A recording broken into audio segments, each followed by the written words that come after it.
দাদা ঠিক দিয়েছেন। আলহামদুলিল্লাহ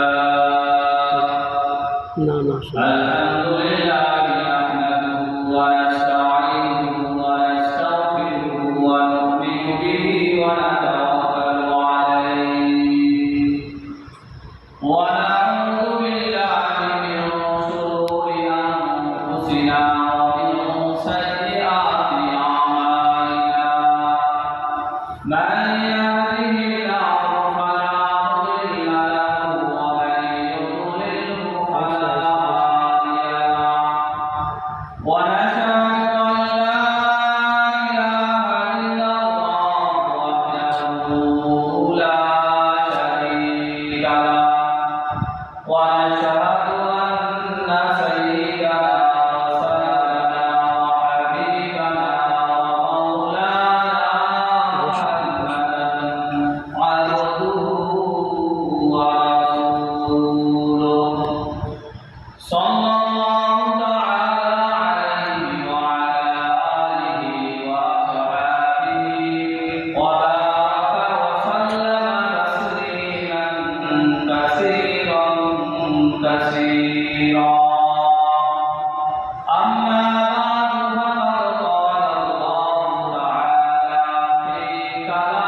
তাকবীরে তাসবিহ আমরা ফজরের নামাজ থেকে শুরু করেছি।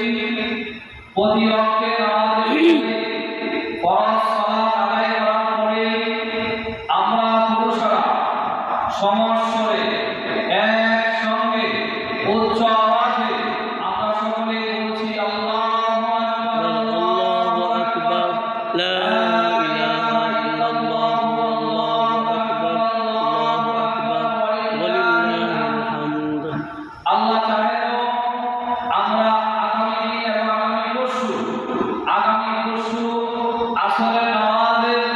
শেষ পর্যন্ত আমরা মোট 23 ওয়াক্ত নামাজের পর এই তাকবীরে তাশরিক আমরা পাঠ করব ইনশাআল্লাহ। আল্লাহ রাসূল সাল্লাল্লাহু আলাইহি ওয়াসাল্লামের ইরশাদ অনুযায়ী আল্লাহ রাব্বুল আলামিনের কাছে এই 9, 10, 11, 12 9, 10, 11, 12, 13 এই 5 দিনের মধ্যে সব আমলের মধ্যে সবচেয়ে পছন্দনীয়, সবচেয়ে প্রিয়, সবচেয়ে উত্তম ইবাদত হলো তাকবীর তাশরিক। সুবহানাল্লাহ। এই 5 দিনের আমলের মধ্যে সবচেয়ে উত্তম আমল কোনটি? তাকবীর তাশরিক। প্রত্যেকটা সময়ের সাথে কিছু ইবাদতকে আল্লাহ তাআলা মর্যাদা দিয়েছেন, সম্মান দিয়েছেন। রমজান মাসে রমজানের প্রথম ভাগে কিছু ফজিলত আছে, মধ্য ভাগে বিভিন্ন কিছু ফজিলত আছে, শেষ ভাগে কিছু ফজিলত আছে। এই তদ্রূপ প্রত্যেকটা মাসেরই কিছু সময়ে আলাদা আলাদা কিছু ফজিলত থাকে। এমন এই নয় যে আল্লাহ তাআলার কাছে অন্য আমলের কোনো ভ্যালু নাই, অন্য আমল পছন্দনীয় না, এটা কোনো হাদিস না। সময়ে সময়ে দিন রাতের পরিবর্তনের কারণে কোনো সময় কোনো দিন কোনো রাত কোনো রাতের ইবাদত কোনো দিনের ইবাদত অন্যান্য সময়ের তুলনায় আল্লাহ পাকের কাছে সবচেয়ে বেশি প্রিয়।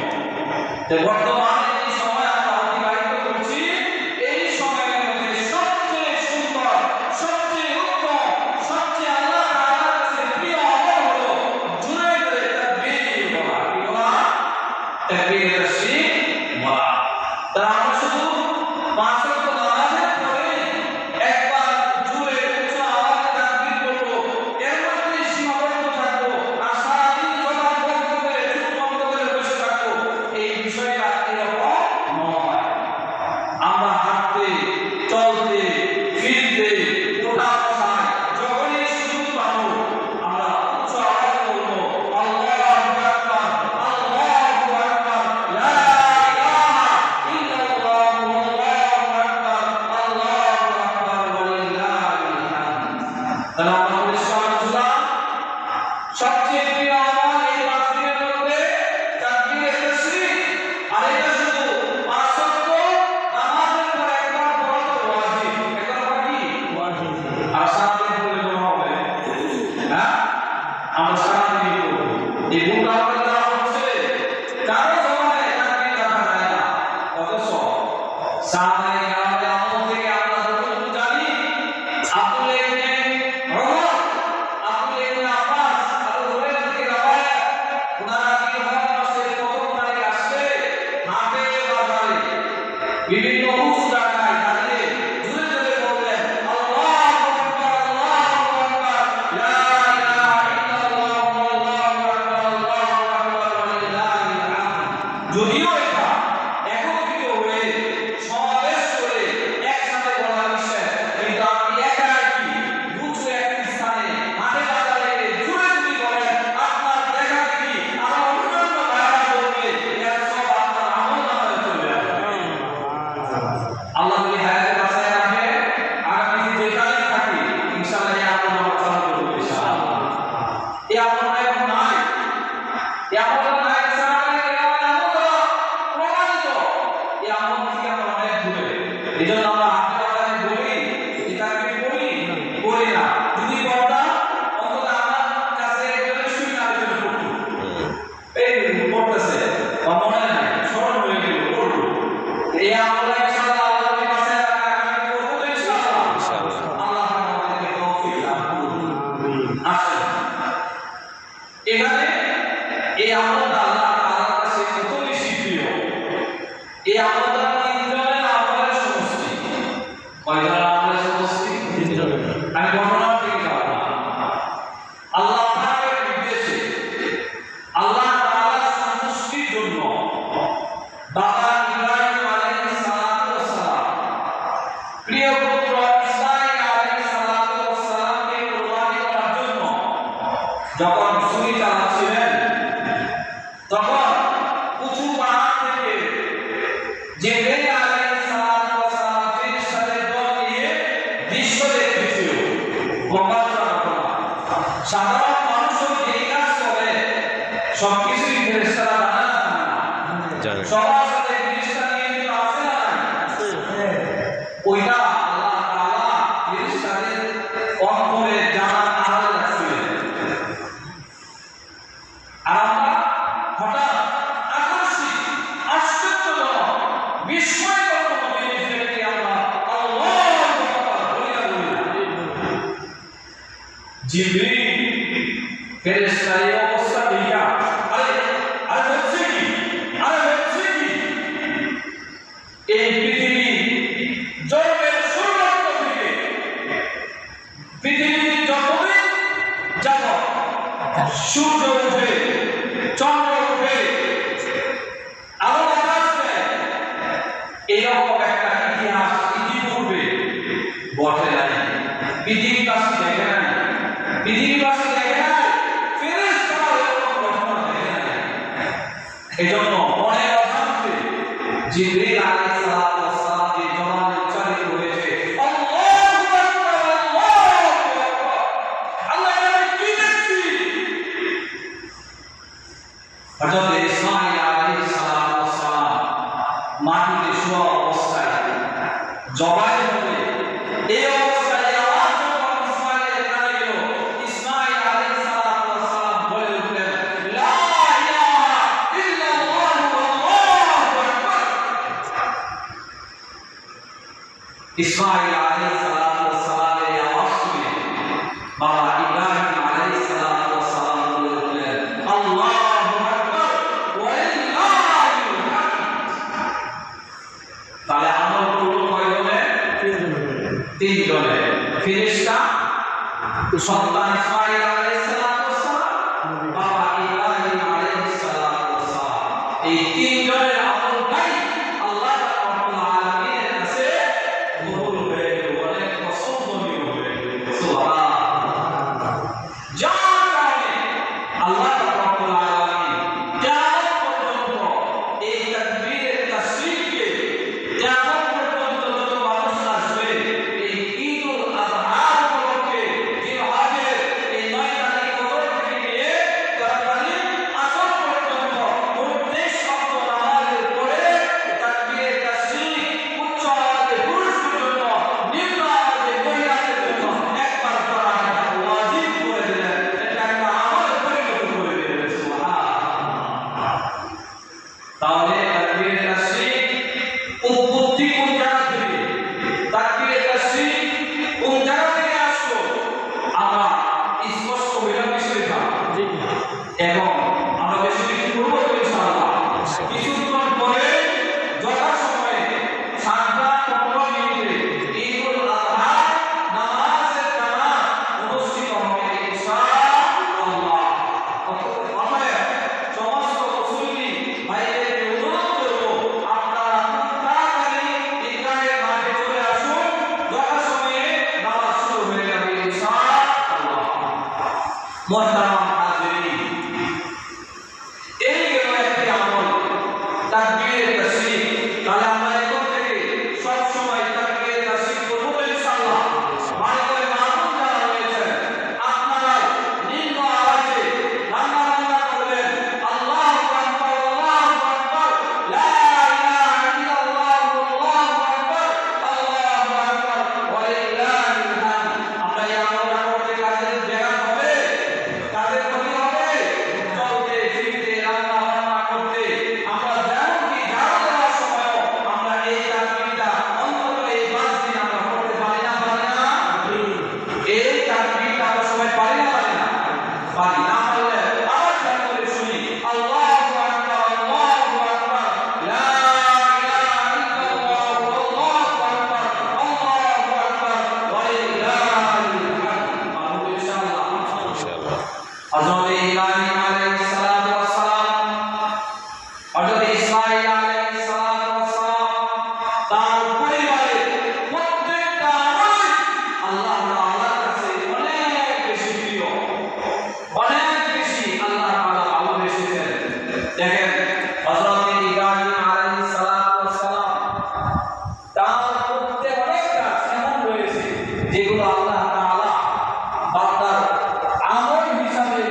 জায়গায় নামাজ পড়েছেন। এই জন্য তওয়াফ করার পরে ওয়াত্তাকিবু মিন মাকামি ইব্রাহিম মুসাল্লা, তোমরা ইব্রাহিম আলাইহিস সালাতু ওয়াস সালামের নামাজের স্থান থেকে নামাজের স্থান বানিয়ে নাও। সুবহানাল্লাহ। তাহলে হাদিস জানা গেছে মাকামি ইব্রাহিম আছে না নাই? এখানে দুই রাকাত নামাজ পড়তে হয় না? আল্লাহ তাআলা এই স্থানকেও নামাজের স্থান বানিয়ে দিয়েছে। সুবহানাল্লাহ। অর্থাৎ ইসমাঈল আলাইহিস সালাতু ওয়াস সালামের পায়ের আঘাতে যেখানে আঘাত করেছিলেন, কিয়ামত পর্যন্ত মানুষের জন্য এর জমজম হয়ে রয়েছে। এই পানি কোনদিন শেষ হওয়া না, শেষ হবে না। এটাও ইব্রাহিম আলাইহিস সালাতু ওয়াস সালামের বংশের বরকত। সুবহানাল্লাহ। বিবি হাজরা এই পানির জন্য একবার সাফা থেকে মারওয়া, একবার মারওয়া থেকে সাফা, এই ছুটাছুটি করছেন, দৌড়াদৌড়ি করেছেন। আল্লাহ পাকের কাছে এই আমলটাও মকবুল হয়ে গেছে। এই জন্য যারা হজ করতে যান, এই সাফা মারওয়ায় দৌড়াদৌড়ি করতে হয় না? সাফা মারওয়ায় দৌড়াদৌড়ি করা লাগে। আল্লাহ পাক রব্বুল আলামিন এই বিবি হাজরা এই দৌড়াদৌড়িটাকেও আমল হিসাবে আল্লাহ তাআলা কবুল করেছেন। সুবহানাল্লাহ। তাহলে দেখেন তাকবীর তাসবিহ এটাও কিন্তু আমলের সমন্বয়ে আল্লাহ পাক আমাদের জন্য আমলে পরিণত করেছেন। ওয়াত্তাকিবু মিন মাকামি ইব্রাহিম মুসাল্লা, এটাকে আল্লাহ তাআলা ইবাদত হিসাবে কবুল করেছেন। সাফা মারওয়া দৌড়াদৌড়ি বিবি হাজরা এটা আল্লাহ তাআলা কি করেছেন? কবুল করেছেন। শুধু তাই নয়, ওয়াযিন ফিন নাস বিল হজ, ইব্রাহিম আলাইহিস সালাতু ওয়াস সালামকে আল্লাহ হুকুম করলেন, আযান দাও, ঘোষণা করো হজে। আল্লাহ পাককে বলছিলেন, ইব্রাহিম আমার আওয়াজ কি শুনবে মানুষ? আমার আওয়াজ কি শুনবে? আমার ডাক শুনবে? আল্লাহ তাআলা বলছিলেন, আওয়াজ দেওয়া, ডাক দেওয়ার কাজ হলো তোমার, আর পৌঁছানোর দায়িত্ব হলো আমার। এজন্য এই ইব্রাহিমের ডাক যত মানুষ শুনেছেন, আল্লাহ পাক তাদেরকে শুনাইছেন, সবাই আল্লাহ তাআলার ঘরের সামনে গিয়ে লাব্বাইক আল্লাহুম্মা লাব্বাইক, লাব্বাইক লা শারীকা লাকা লাব্বাইক, ইন্নাল হামদা ওয়ান নি'মাতা লাকা ওয়াল মুলক লা শারীকা লাকা লাব্বাইক, লাব্বাইক বিশাআল্লাহ। সম্মানিত হাজিরিন, যে কথা বলছিলাম, পরবর্তীতে আসুন আসলে কুরবানি কি? কুরবানি মূলই হল ত্যাগ স্বীকার করা। কি স্বীকার করা? ত্যাগ স্বীকার করা। এখানে মনের মধ্যে অনেক কিছু আসবে। মনের মধ্যে গোশত খাওয়া আসবে, মনের মধ্যে মানুষের বাহবা আসবে, মনের মধ্যে মুখ দেখানো আসবে। এগুলো পরিহার করা। আমি একমাত্র আল্লাহর উদ্দেশ্যেই কোরবানি করব, তার উদ্দেশ্যে আর প্রিয় জিনিস কোরবানি করব। লাম তানালুল বিররা হাত্তা তুনফিকু মিম্মা তুহিব্বুন। আল্লাহ রাব্বুল আলামিনের কাছে মানুষের সবচেয়ে প্রিয় জিনিস যতক্ষণ পর্যন্ত কোরবান না করবে, ত্যাগ না করবে, ততক্ষণ আল্লাহ তাআলার কাছে ওই আমল সবচেয়ে প্রিয় এবং প্রকৃতভাবে এটা সফল হবে না। এটাই কোরবানের বিষয়। যার কারণে সাহাবী হযরত তালহা রাদিয়াল্লাহু তাআলা আল্লাহ নবী এই কথা শোনার পরে সাথে সাথে বলল, ইয়া রাসূলুল্লাহ, ইয়া হাবিবাল্লাহ, আমার সবচেয়ে বেশি প্রিয় একটি বাগান, এই বাগানটা আমি দান করে দিলাম, কষ্ট করে দিলাম। নবী আলাইহিস সালাতু ওয়াস সালাম বললেন, তালহা, তুমি অংশ বিশেষ দান করো, পুরাটা না দিয়ে অংশ বিশেষ দান করো। তালহা বললেন, না, আমি পুরাটাই দান করব। তারপরে আল্লাহ রাসূল পরামর্শ দিলেন, তাহলে তুমি এক কাজ করো, তোমার নিকটতম আত্মীয়-স্বজন যারা আছে তাদেরকে দাও। এর করে নিকটতম আত্মীয়-স্বজন যারা আছে তাদেরও উপকার হবে, তোমার দানেরও পরিপূর্ণ শক্তি হয়ে যাবে। সুবহানাল্লাহ। এজন্য আমরা আমাদের প্রিয় বস্তু আমরা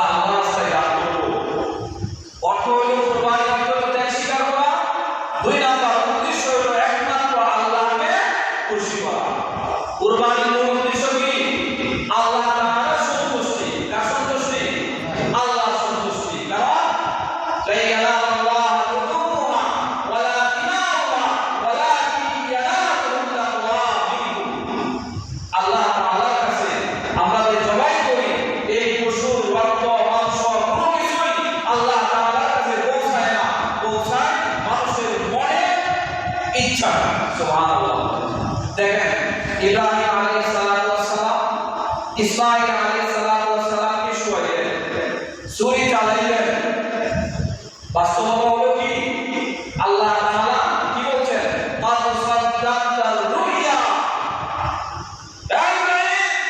আর তুমি তোমার স্বপ্নকে বাস্তবায়ন করে ফেলেছো সুবহানাল্লাহ। এখানে মূল বোঝার বিষয় হলো ইব্রাহিম আলাইহিস সালাম কি কুরবানি সম্পূর্ণ করেছেন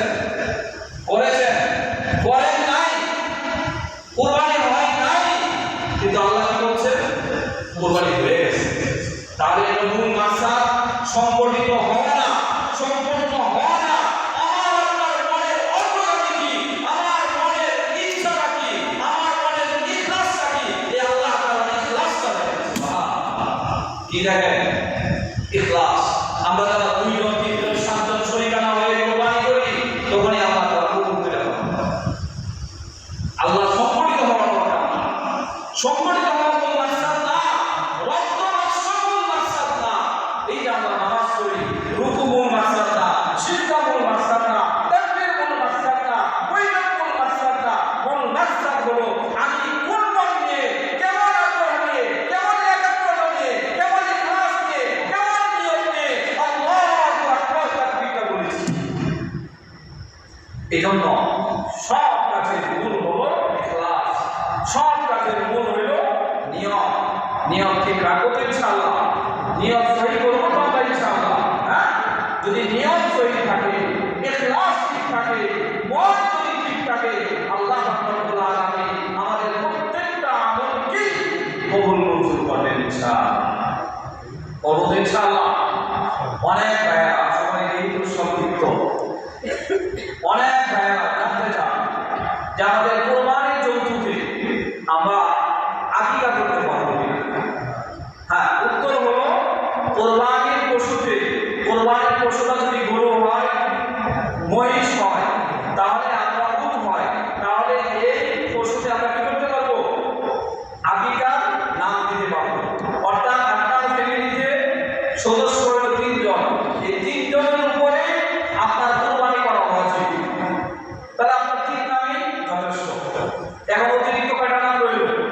4টা নাম। কথা এই 4 নামে আপনি 1 নাম আকিকা করতে পারেন, 2 নাম আকিকা করতে পারেন, 3 নাম করতে পারেন। সর্বোচ্চ যদি 4টা নাম আকিকাকে 4 নামের আকিকা আপনি করতে পারবেন। মাসলা ক্লিয়ার? কোরবানি গোশতের যে হুকুম, আকিকার গোশতের সেম একই হুকুম, বাস এতে কোনো আর কোনো সমস্যা নাই। যেমন হজের মৌসুমে আমরা উমরা করি না করি না? হজের মৌসুমে আমরা উমরা করি না করি না?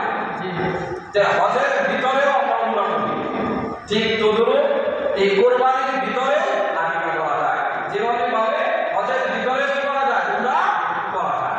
উমরা যেমন সারা বছরে, ঠিক তেমনি ভাবে আকিকার হুকুমটা হলো সারা বছরে, কোরবানির হুকুমটা যেমন একটা নির্দিষ্ট সময়ে, হজের হুকুমটা যেমন একটা নির্দিষ্ট সময়ে। হজ নির্দিষ্ট সময় ছাড়া হবে, কোরবানি নির্দিষ্ট সময় ছাড়া হবে হবে না। কিন্তু উমরা হুকুম সারা বছরে, আকিকার হুকুম সারা বছরে। ঠিক হজের সাথে উমরার কোনো সম্পর্ক, ঠিক কোরবানির সাথে আকিকার সম্পর্কটা ঠিক তেমনই, এর মধ্যে কোনো ভেদাভেদ নাই।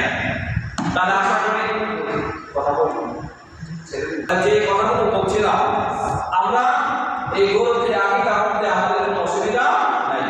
কিন্তু যারা বকরি বা ছাগল, খাসি আমরা কুরবানি করব, এতে অংশ একটাই। একটা খাসিতে অংশ কয়টা? একটাই। এখানে আবার কেউ আকিকা করলে কি হবে না? আকিকাও হবে না, কুরবানিও হবে না। আরেকটা মাসলা, গরুতে যদি কেউ মনে করেন যে একটা অংশ এটা আকিকার নিয়ত করলাম, কুরবানির নিয়ত করলাম, তাহলে কিন্তু কুরবানিও হবে না, আকিকাও হবে না। ইনশাআল্লাহ। হ্যাঁ, এই জিনিসগুলো আমরা কেউ ভুল করবো না ইনশাআল্লাহ। আরেকটা জিনিস, আপনারা তো অনেকে গরু কিনেন, 7টা নাম হয়তো অনেকে নিয়ত করেন না, 7 অংশের নিয়ত অনেকেই করেন না। আপনাদেরকে আমি অনুরোধ করে বলবো, খেয়াল করে শুনেন। আপনার ঘরে যদি সদস্য থাকে 4 জন, পুরুষ আছে 4 জন, 3 ছেলে 1 বাবা, কয়জন হলো? 4 জন। আপনার 2 ছেলের বিয়ে শাদী করাইছেন, 2 পোলার বউ, কয়জন হলো? 6 জন। এই ভুলটা কেউ করবেন না।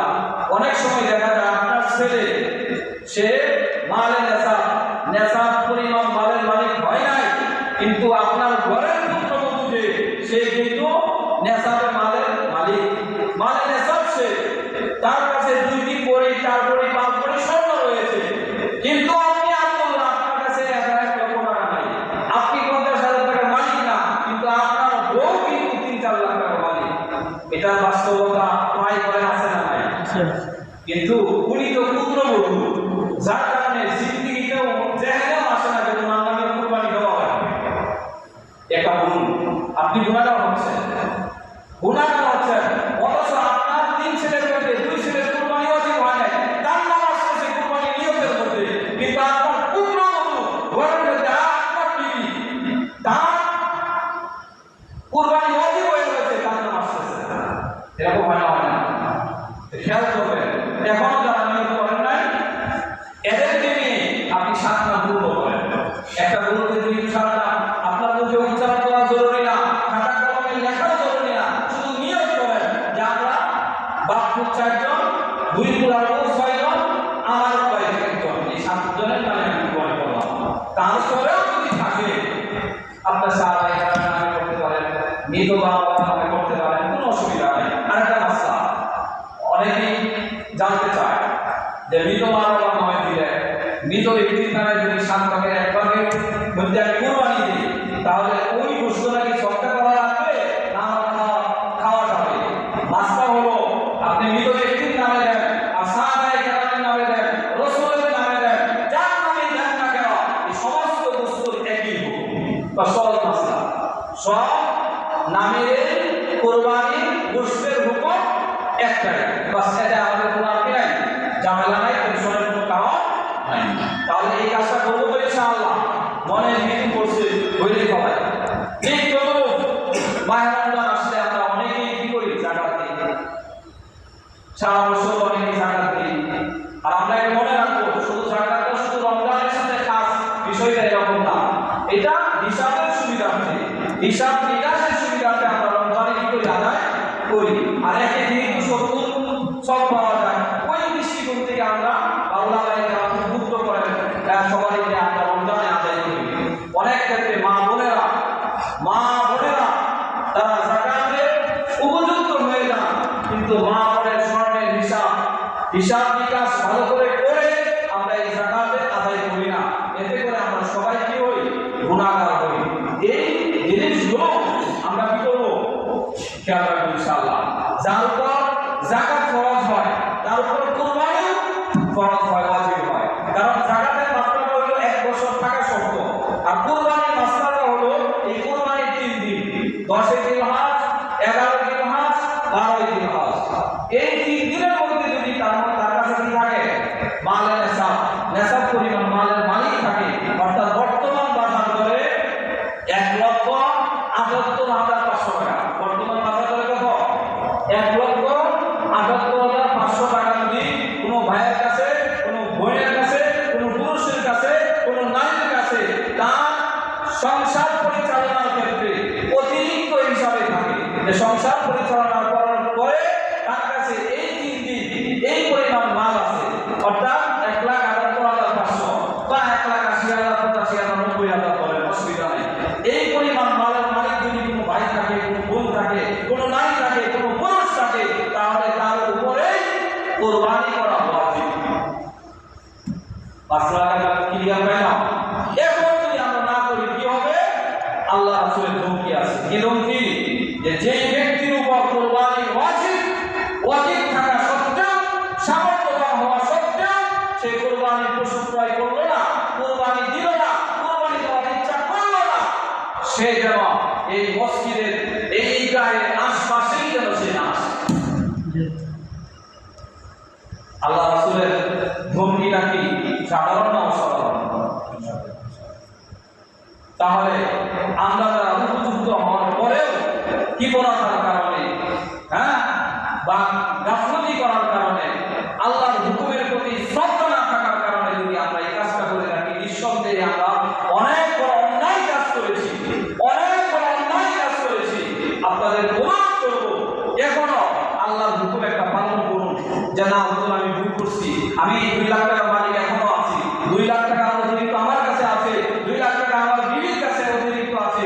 আপনার বিবির কাছে যদি 3 ভরি 4 ভরি স্বর্ণ থাকে, আপনার দিন কয় লাখ টাকা বাড়ি 2 লাখ করে ধরে কি পরিসরের দাম 6 লাখ টাকা কেন আপনি কুরবানি দেন না কেন আপনার দিন কুরবানি দেয় না কেন এই স্বর্ণ আপনি জমা রাখছেন এই স্বর্ণের কারণে আপনার ফ্যামিলিতে গজব আসবে আজাব আসবে বিপদ আসবে বালা মুসিবত আসবে অসুখ বিসুখ আসবে সংসারে অশান্তি লাগতে থাকবে স্বামী স্ত্রীকে দেখতে পারবে না স্ত্রী স্বামীকে দেখতে পারবে না এর কারণ একটাই আল্লাহর হুকুম থেকে আল্লাহর বিধান থেকে আপনি দূরে সরে গেছেন এই জন্য আল্লাহর বরকত আপনার আমার কাছ থেকে দূরে সরে গেছে এই জন্য সংসারকে অশান্তি